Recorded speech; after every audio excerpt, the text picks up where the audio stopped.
সমাজ ও রাষ্ট্র বাংলাদেশের প্রতিষ্ঠা করার উদ্দেশ্যই হলো আমাদের উদ্দেশ্য এবং লক্ষ্য।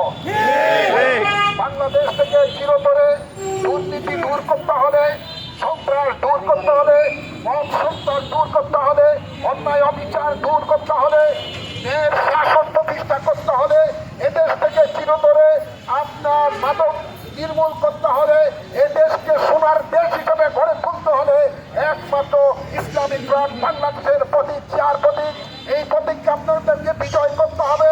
ইনশাআল্লাহ বাংলাদেশের মধ্য যদি ইসলামিক ফ্রন্ট এবং সুন্নি জোটের মধ্য থেকে যদি সংসদে যেতে পারে, তাহলে এই বাংলাদেশটা এই সুন্নি সংসদ, সুন্নি এই সংসদের সুন্নি আপনার প্রতিনিধি সংসদে গিয়ে দেশের কথা, মানুষের কথা এবং সারা বিশ্বের মধ্যে সুন্নিয়তকে প্রতিষ্ঠা করার জন্য যে আন্দোলন সংগ্রাম করবে, এর মাধ্যমে এই বাংলাদেশ হবে সোনার দেশে পরিণত।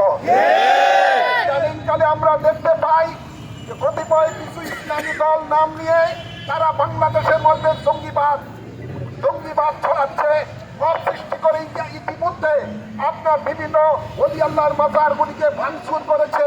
আজও পর্যন্ত এদের কোনো বিচারের কাঠ গড়ায় তাদেরকে দাঁড়াতে পারে নাই, বা সরকার তাদেরকে ওই বিচারের কাঠ আনতে পারে নাই। এই আল্লাহর অলির দেশ বাংলাদেশ, এই বাংলাদেশকেও যদি ওলি আল্লাহর দেশকে, ওলি আল্লাহর স্মৃতি বিজড়িত এই মাজার শরীফগুলিকে রক্ষা যদি করতে হয়, তাহলে ওলি আল্লাহর প্রতিনিধি হিসাবে আপনারা যদি আমাকে সংসদে পাঠান, তাহলে ওলি আল্লাহর পক্ষে কথা বলবো। ওলি আল্লাহর দুশ্মনের বিরুদ্ধে, নবীর দুশ্মনের বিরুদ্ধে হুঙ্কার বাংলাদেশের সংসদে আমি দিতে পারবো ইনশাআল্লাহ।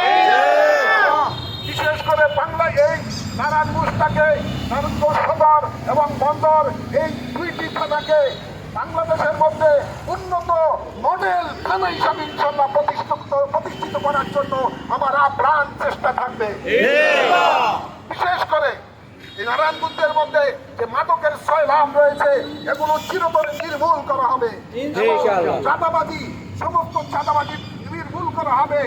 আর জাতি ধর্ম নির্বিশেষে সকলে যেন তাদের স্বাধীনভাবে তাদের ধর্মীয় কার্যকলাপ পালন করতে পারে, এই নিশ্চয়তা ইনশাআল্লাহ ইসলামিক ফ্রন্ট বাংলাদেশের পক্ষ থেকে পাবে ইনশাআল্লাহ। তাই আমি সকল ধর্মের মানুষদেরকে বলবো, আসুন আমরা সকলে মুক্তিযুদ্ধের সপক্ষের সংগঠন ইসলামিক ফ্রন্ট বাংলাদেশ এর প্রতিনিধিকে আপনাদের মতামত, আপনার নির্বাচনে তাদের পক্ষে ছিল দিয়ে আপনারা বিজয় করেন। ইনশাআল্লাহ আপনাদের সুখ দুঃখের সর্বসময় আমি আপনাদের পাশে থাকবো।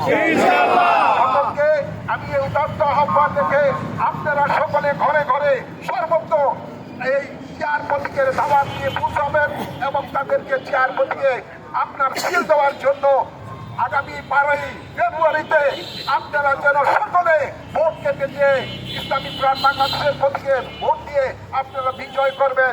এই বিজয় মালা ইনশাআল্লাহ আপনারা অর্জন করতে পারবেন যদি আপনারা একটু চেষ্টা করেন, একটু কাজ করে যান। এই অনুরোধ আহ্বান দেখে, অনুরোধ দেখে আমার সংক্ষিপ্ত বক্তব্য এখানে সমাপ্ত করছি।